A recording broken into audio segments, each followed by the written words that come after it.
हाँ, दिखाई दे रहे होंगे।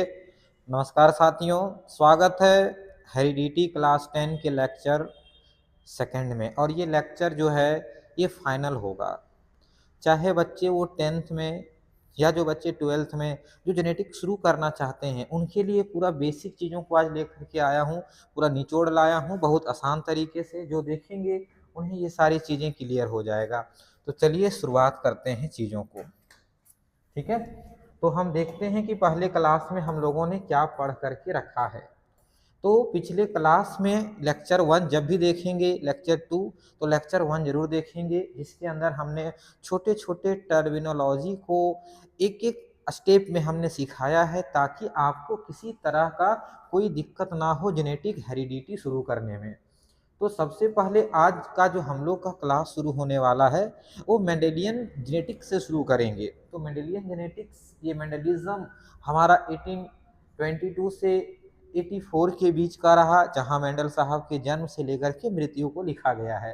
तो इनके जो है कैरेक्टर, ये हमारे पास में 7 कैरेक्टर, और इनमें से कैरेक्टर के अंदर हमने डोमिनेंट को बताया और हमने रेसेसिव को बताया। तो हमारे पास ये 7 कैरेक्टर हैं: stem height, flower position, shape of pod, pod colour, seed shape, seed colour और फ्लावर पोजीशन।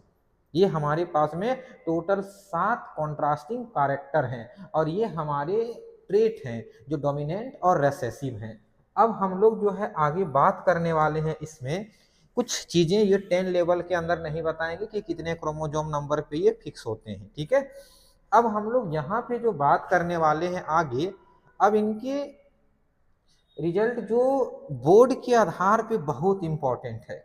बोर्ड के आधार पे जो क्वेश्चन बनते हैं, सबसे पहला यहाँ पे जो एक छोटा सा क्वेश्चन जहाँ से आपको बनेगा कि मेंडल वर्क को, सर मेंडल ने तो बहुत अच्छा काम किए, चीजें तो बहुत अच्छा हुआ, लेकिन इनके वर्क को जो है वो रिकॉग्नाइज क्यों नहीं किया गया, इनके वर्क को रिकॉग्नाइज क्यों नहीं किया गया। तुरंत इनको फादर, जैसे हमने बोला शुरुआत पढ़ाए कि फादर ऑफ जेनेटिक्स, तो वैसे मेंडल के वर्क को रिमेन अनरिकॉग्नाइज। कारण क्या था?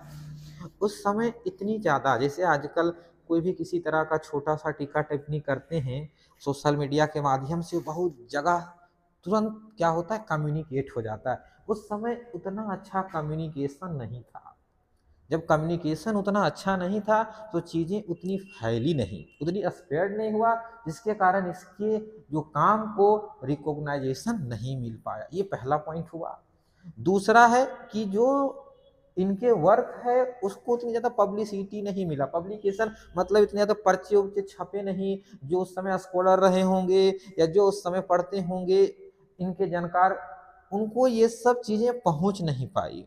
तो ये चीजें अगर आप 12 में जाएंगे तो 19 के अंतर्गत 3 साइंटिस्ट आए थे, उन लोगों ने इन वर्क्स को फिर से किया, तब जाकर के मेंडल को फादर का दर्जा मिला। तो इन सब चीजें 10th लेवल पे बात नहीं करेंगे। दूसरा सबसे बड़ा कमी रहा रिसर्च मैथमेटिक्स का यूज। उन्होंने पूरे कैलकुलेशन के अंदर जो भी रिजल्ट आए, जो भी उन्होंने कैलकुलेट किया, जो भी उन्होंने मिला उस एक्सपेरिमेंट में, सारे को मैथमेटिकली एक्सप्रेस किए थे, जो सबसे बड़ा एक बायोलॉजी के लिए, बोला मैथ कहाँ से आ गया, ये सबसे बड़ी कमी थी।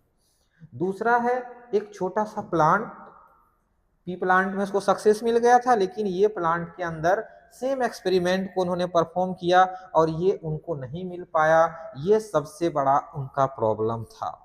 मेंडल का सबसे बड़ा प्रॉब्लम ये था कि उन्होंने हेरेसियम प्लांट के अंदर सक्सेस नहीं मिल पाया।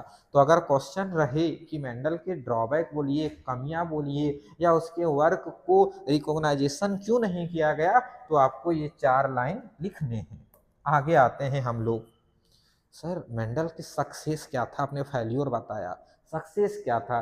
तो सक्सेस का सबसे उनका पहला जो मूल मंत्र था, उन्होंने एक समय में एक से अधिक कैरेक्टर को क्या किया, उन्होंने स्टडी किया, जो सबसे बेहतर बनाता है उनको जेनेटिक्स के अंदर। दूसरा है सिलेक्शन ऑफ पी प्लांट। अब ये भी क्वेश्चन यहाँ बोर्ड में देखने को मिला है, बहुत सारे एग्जाम के अंदर मिला है कि सर उन्होंने पी प्लांट को ही क्यों चुना। ये भी क्वेश्चन बन सकता है कि उन्होंने पी प्लांट को क्यों चुना, उन्होंने दूसरा प्लांट ले लेते। तो पी प्लांट चुनने का कुछ रीजन है जो हमने यहाँ आपको लिख रखा है। पी के अंदर मैनी कॉन्ट्रास्टिंग कैरेक्टर है, अभी हम लोगों ने देखा पिछले स्लाइड में। इसका जो लाइफ साइकिल है, जो जीवन काल है, ये बहुत कम समय का है, जो हम लोग अपने स्टडी पीरियड में, हमने एक्सपेरिमेंट पीरियड में उसको हम लोग आसानी से क्या कर सकते हैं, देख सकते हैं। दूसरा क्या है, हमें पॉलिनेशन के लिए दूसरे प्लांट के अंदर, दूसरे फ्लावर पे निर्भर नहीं रहना पड़ेगा, तो इसके अंदर क्या पॉसिबल है, क्रॉस पॉलिनेशन पॉसिबल है। दूसरा, इसको हम लोग कहीं भी घर के आंगन में कहीं भी आसानी से कल्टीवेट कर सकते हैं। तो अगर क्वेश्चन 1 नंबर 2 नंबर में 10th के बोर्ड में रहा कि पी प्लांट को क्यों चुने, तो ये 4 लाइन काफी है। अगला सक्सेस का अगला रीजन जो है हमारे पास में, quantitative analysis of qualitative character. उन्होंने जो जरूरी लगा, जो इंपॉर्टेंट लगा, जो महत्वपूर्ण लगा, उन चीजों को उन्होंने क्या किया, एनालिसिस किया। ये मेंडल के सक्सेस का सबसे बड़ा कारण था। ठीक, आगे बढ़ते हैं। सभी को यहाँ तक समझ में आया होगा। बहुत मैं जीरो लेवल से चीजों को लेकर के जा रहा हूँ। अब आगे जो पढ़ने वाले हैं, ये बोर्ड में 3 नंबर और 5 नंबर से नीचे कभी पूछा ही नहीं है। तो सर वो है क्या, वो जो हम लोग पढ़ने वाले हैं, यहाँ पे कुछ पढ़ने से पहले वो सब मेंडल साहब ने क्या टेक्निक इस्तेमाल किया होगा सर इस सब करने के लिए। तो टेक्निक उनका जो था आगे के लिए, वो प्योर पेरेंट का सिलेक्शन करते हैं, हाइब्रिडाइजेशन करते हैं पेरेंट के बीच में, और सेल्फिंग करते हैं हाइब्रिड प्लांट के बीच में। ये सब कुछ टेक्निक है, इमेस्कुलेशन, बेगिंग और टेगिंग, ये 3 टेक्निक है। यहाँ देखेंगे, एक हमने पी प्लांट के अंदर से पी का एक फ्लावर लिया है और फ्लावर के अलग अलग पार्ट हैं। ये टेक्निक है जिसके अंदर हम सेल्फ पोलिनेशन से प्लांट को बचाने के लिए एक मेथड है, बाइसेक्सुअल फ्लावर के अंदर हम लोग क्या करते हैं, एंथर को रिमूव कर देते हैं। इसको रिमूव कर देंगे हम लोग, एंथर को रिमूव कर देंगे। इस प्रोसेस को हम लोग कहते हैं इमेस्कुलेशन, है ना। अब एंथर को रिमूव किए तो इसमें कोई अनवांटेड पॉलन ग्रेन या किसी तरह का कुछ अनवांटेड चीजें ना आ जाए, इससे हम लोग बचाने के लिए क्या करेंगे, बैगिंग करेंगे। और जिसके अंदर, जिस फ्लावर के अंदर हमने इमेस्कुलेशन और बैगिंग किया है, उसके अंदर हम लोग टैग लगा देंगे, जिस प्रोसेस को हम लोग क्या कहते हैं, टैगिंग कहते हैं। ये टेक्निक मेंडल साहब ने यूज किए थे। अब हम लोग आगे बढ़ते हैं, और हमारा आगे जो है इनका जो है क्रॉस, जो बोर्ड के लिए सबसे इंपॉर्टेंट है। एनसीईआरटी यहीं से चीजों को शुरू करती है। तो सर हमारे पास में जो क्रॉस है वो हमारा है मोनो हाइब्रिड क्रॉस। मोनो मतलब सिंगल, मोनो मतलब सिंगल, एक समय में एक पेरेंट, एक समय में एक कैरेक्टर। हमने बोला था ट्रेट के बारे में, ट्रेट हमेशा पेयर में होता है, तो हम क्या बोलेंगे, वन पेयर ट्रेट, या एक कैरेक्टर एक समय में स्टडी किया जाए, एक समय में एक कैरेक्टर या एक पेयर ट्रेट का स्टडी किया जाए, इसे हम लोग क्या कहेंगे, मोनो हाइब्रिड क्रॉस। और इस क्रॉस को हम लोग बेसिक क्रॉस भी कहते हैं, फंडामेंटल क्रॉस कहते हैं, और प्राइमरी क्रॉस शुरुआत ही इस क्रॉस से हुआ था। तो चलिए क्रॉस को हम लोग आगे परफॉर्म करते हैं कि सर क्रॉस आखिर आगे हुआ कैसे। तो क्रॉस जब हम लोग शुरू करेंगे तो सबसे पहले हम लोग जो है वो क्या लेंगे, पेरेंट्स लेंगे। तो पेरेंट्स के अंदर हम लोगों ने यहाँ पे जो प्लांट लिया है, एक कैरेक्टर लिया है। कैरेक्टर जो है हम लोग शुरू कर रहे हैं स्टेम हाइट को। तो स्टेम हाइट के अंदर हमारे पास में क्या देखने को मिला था, टॉल, और दूसरा जो हम लोग यहाँ लेंगे टॉल के साथ में, और हम लोग दूसरा जो लेंगे वो लेंगे ड्वार्फ। ठीक है, दूसरा जो है हम लोग लेने वाले हैं वो लेंगे हम लोग ड्वार्फ, टॉल और ड्वार्फ लेंगे। चलिए आगे बढ़ते हैं। इसके लिए अगर हम लोग लिखना चाहें इसका जीनोटाइप तो लिखेंगे कैपिटल टी टी। इसके लिए लिखना चाहें तो हम लोग लिखेंगे स्मॉल टी टी। अब यहां से अगर हम गैमिट को निकालते हैं, हम लोग यहाँ से गैमिट निकालते हैं, तो यहाँ से कैपिटल टी और यहाँ से स्मॉल टी। अब इन दोनों को क्रॉस कराएंगे तो हमारा पहला जनरेशन आएगा, जिसको हम बोलेंगे F1 जनरेशन। तो F1 जनरेशन जो उनको मिला वो मिला कैपिटल टी स्मॉल टी। ये कैपिटल टी स्मॉल टी जो है, इसके अंदर कैपिटल टी की डोमिनेंसी होती है, और कैपिटल टी की डोमिनेंसी हुई तो जो पहला जनरेशन आया वो सारे प्लांट कैसे आए, सारे प्लांट टॉल आए। ये हमारा एक बेसिक क्रॉस है, मोनो हाइब्रिड क्रॉस है, जिसके अंदर हमें F1 जनरेशन के अंदर कैसे देखने को मिला, तो सर सारे जो है वो टॉल देखने को मिला। मेंडल साहब यहाँ नहीं रुकते हैं, इसको आगे बढ़ाते हुए इसका कराएंगे सेल्फिंग,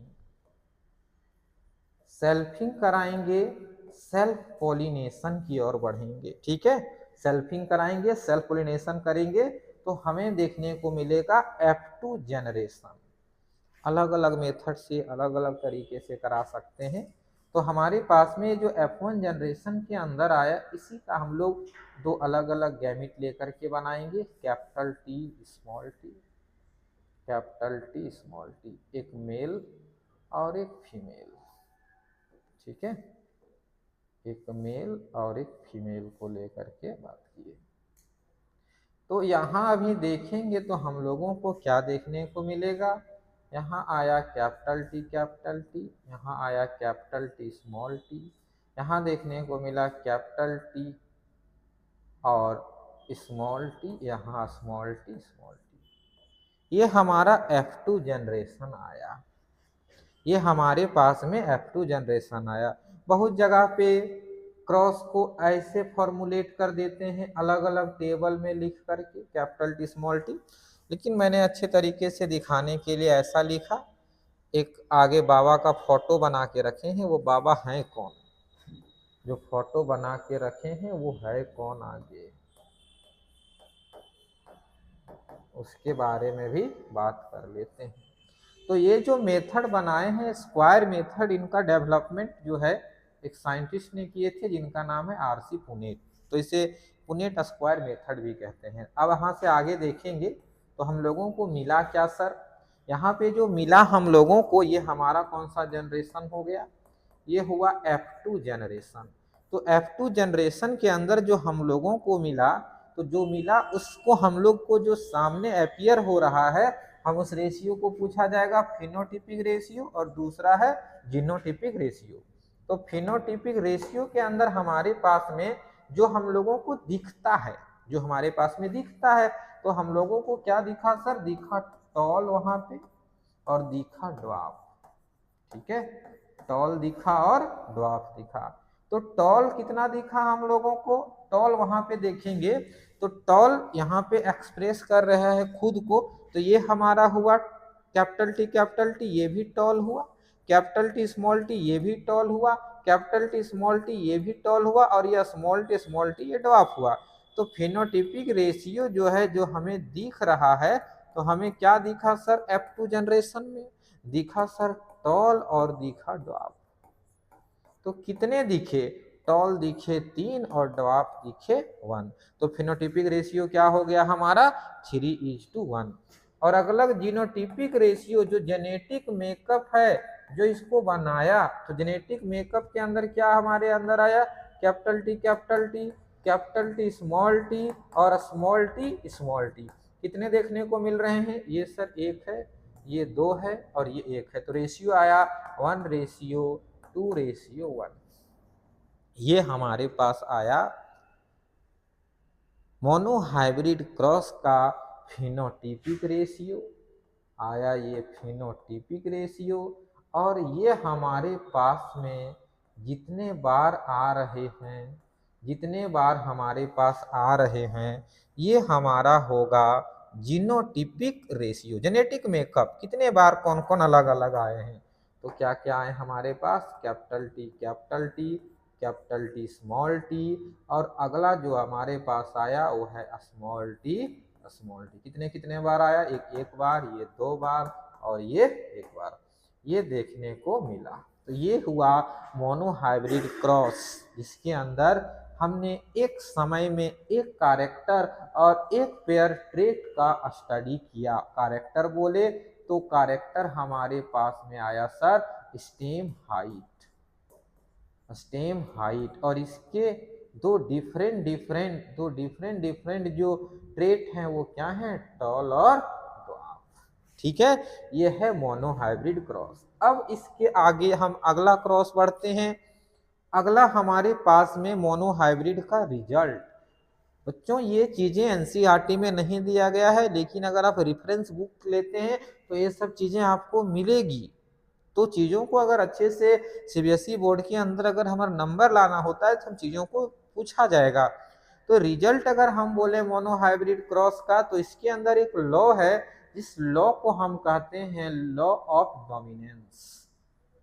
डोमिनेंस बता चुके थे।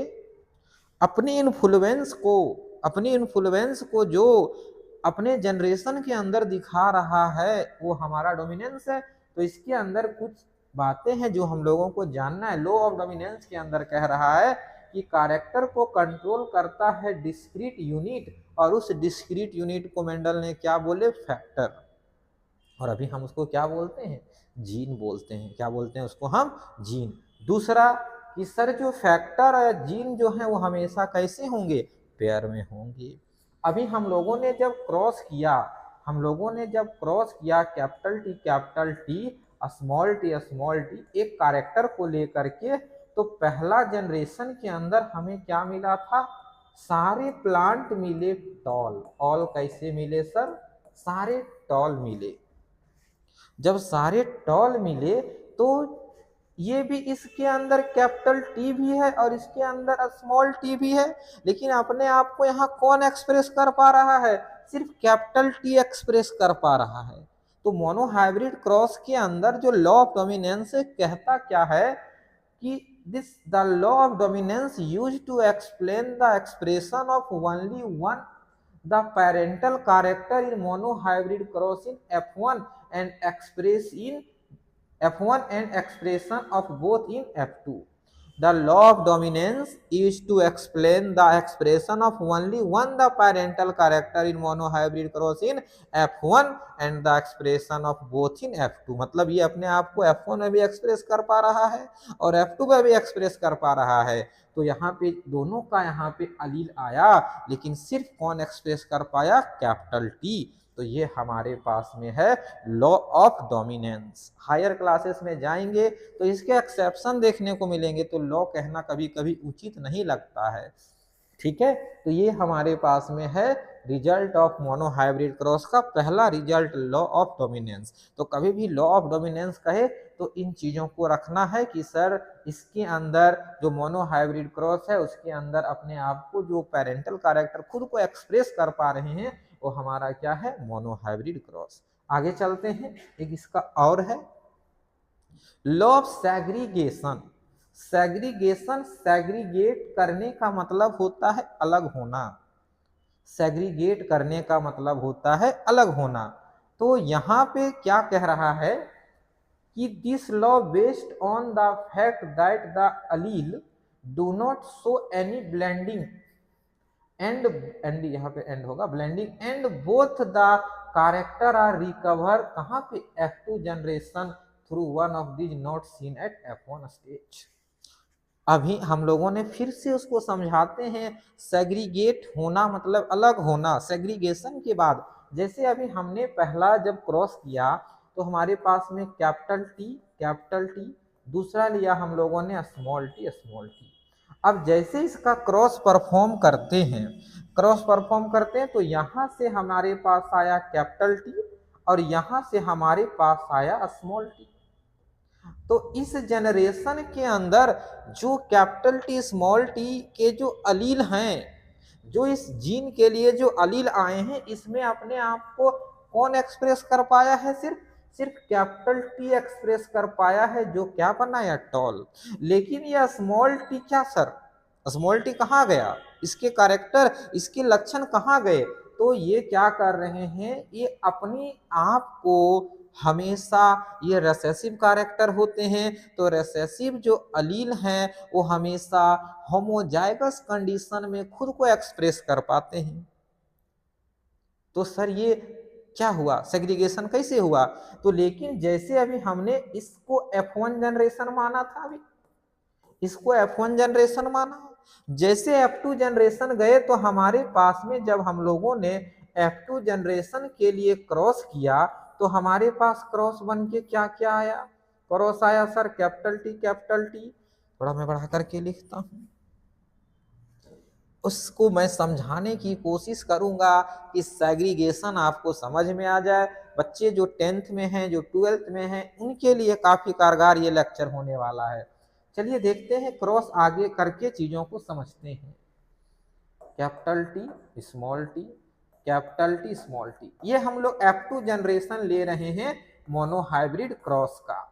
तो यहाँ हमारे पास क्या देखने को मिला, capital T capital T, capital T small T, capital T small t, small t small T. ठीक है, अब यहाँ क्या कह रहे हैं कि सर F1 जनरेशन के अंदर अपने आप को सिर्फ कौन एक्सप्रेस कर पाया, दो अलील आए हमारे पास में कैपिटल टी स्मॉल टी, लेकिन सिर्फ कैपिटल टी खुद को एक्सप्रेस कर पाया। तो सर स्मॉल टी कहाँ गया, स्मॉल टी कब एक्सप्रेस करेगा? तो यही चीज को कह रहे हैं कि ये ब्लेंडिंग ये बर्बाद नहीं हो रहा है, ये अपने आप को खराब नहीं कर रहा है, अपनी ब्लेंडिंग अपने आप को बचा के रखा है। किसके लिए? तो ये सर F2 जनरेशन के लिए, और यहाँ अपने आप को खुद एक्सप्रेस कर पा रहा है। मतलब ये अलग होने के बाद ये अपने आप को खुद एक्सप्रेस कर पा रहा है। किस जनरेशन में? F2 जनरेशन में अपने कैरेक्टर को रिकवर कर रहा है, जो कहाँ नहीं देखने को मिला था, F1 स्टेज में। इसी को हम कहते हैं लॉ ऑफ सेग्रीगेशन। उम्मीद करते होंगे चीजें आपने समझा होगा। This law based on the fact that the allele do not show any blending and both the character are recovered as such in F2 generation through one of these not seen at the F1 stage। जो F1 stage में अपने आप को blend करके रखा, यहाँ express अपने आप को नहीं कर पाया, लेकिन F2 जनरेशन में अलग होने के बाद वो अपने कैरेक्टर को खुद से एक्सप्रेस कर पा रहा है। इसे हम क्या कहते हैं? Law of segregation. ये रिजल्ट है मोनोहाइब्रिड क्रॉस का। ठीक है, ये रिजल्ट है मोनोहाइब्रिड क्रॉस का। अब आगे चलते हैं, आगे चलते हैं। आज इस सीरीज के अंदर ये इनहेरिटेंस एक चैप्टर क्लास 10th का खत्म हो जाएगा, और वैसे बच्चे जो बोर्ड में है 12th में, उनके लिए भी या नीट में भी बच्चे हैं, उनके लिए कारगर हो सकता है। ठीक है, हम आगे चलते हैं। अगला हमारे पास में है डाइहाइब्रिड क्रॉस। अभी पढ़ा मोनोहाइब्रिड क्रॉस, अभी हमारे पास में है डाइहाइब्रिड क्रॉस। तो डाइहाइब्रिड क्रॉस में क्या है सर? अभी हम बोले एक समय एक कैरेक्टर की स्टडी कर रहे हैं, मोनोहाइब्रिड क्रॉस कह रहे हैं। अगर एक समय हम दो कैरेक्टर का स्टडी करें या दो पेयर ट्रेड का स्टडी करें एक समय, उसे हम क्या कहेंगे? Dihybrid cross. तो पी प्लांट के अंदर हम दो चीजों को लेकर के आते हैं।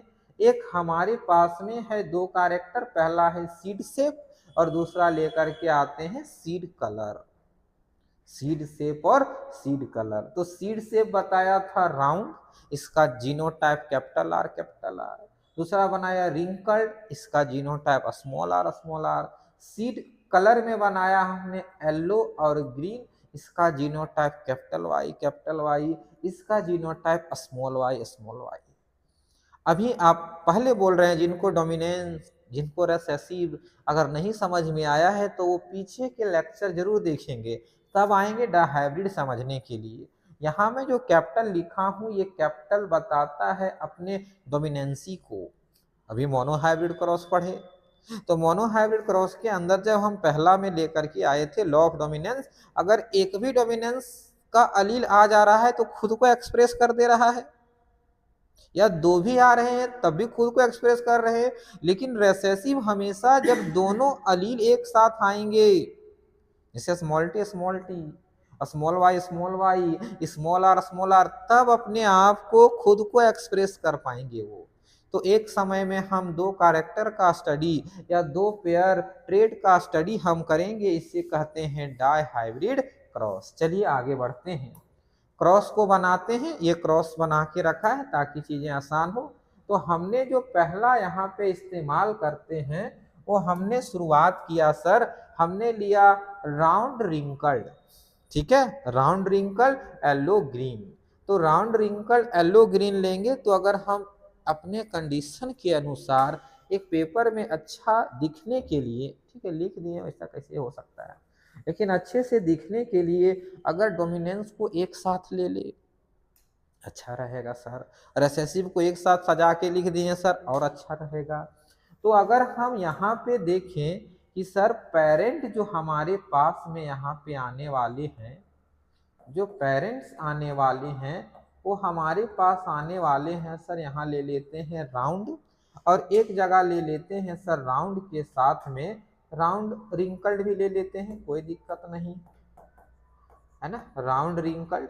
और क्रॉस करा दिया हम लोगों ने किसके साथ, येलो और ग्रीन के साथ, ठीक है, राउंड रिंकल्ड येलो ग्रीन। तो राउंड के लिए जीनोटाइप हम क्या लिखेंगे, capital R capital are. Wrinkled के लिए क्या लिखेंगे, स्मॉल आर स्मॉल आर। इसके लिए क्या लिखेंगे, कैपिटल वाई कैपिटल वाई। इसके लिए क्या लिखेंगे हम लोग, स्मॉल वाई स्मॉल वाई, ठीक है। इसके लिए क्या लिखेंगे, स्मॉल वाई। चलिए यहाँ से हम लोग गैमेट निकालते हैं।